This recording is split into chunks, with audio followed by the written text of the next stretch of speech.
One of the biggest money wasters I see Shopify store owners pour money into is trying to convert people on the very first visit. And how do they do this? They spend a load of money on conversion rate optimization. You can get your product detail pages to a really decent level, and then that's it. Okay. Just get it to a decent level.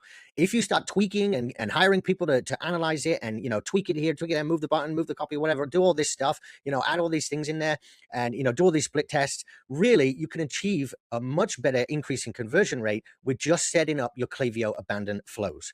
Right. So let me just show you what I'm talking about here. So this is a new client that we just onboarded. And in the last month, we've been setting up all their flows and boom, there we go. 14 grand extra in flows. So you can see here, obviously the percentages through the roof, we're just, smashing what they used to do before in terms of flows. And all the flows I'm talking about here that are going to increase your conversion rate are the abandoned flows, right? So the browse abandoned, the site abandoned, the abandoned cart, the abandoned checkout, abandoned collection flow. We've got to install this here. The abandoned search flow. Also, we're going to install it here.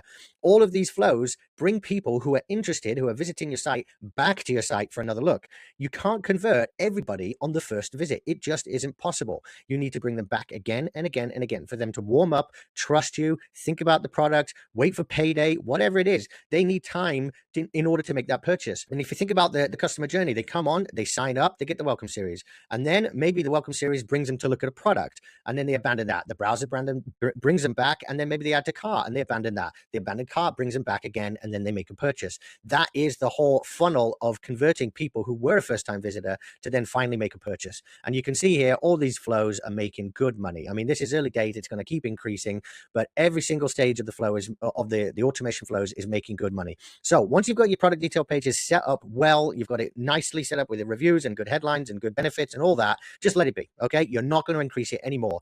Get your email set up and then you'll see your conversion rate skyrocket.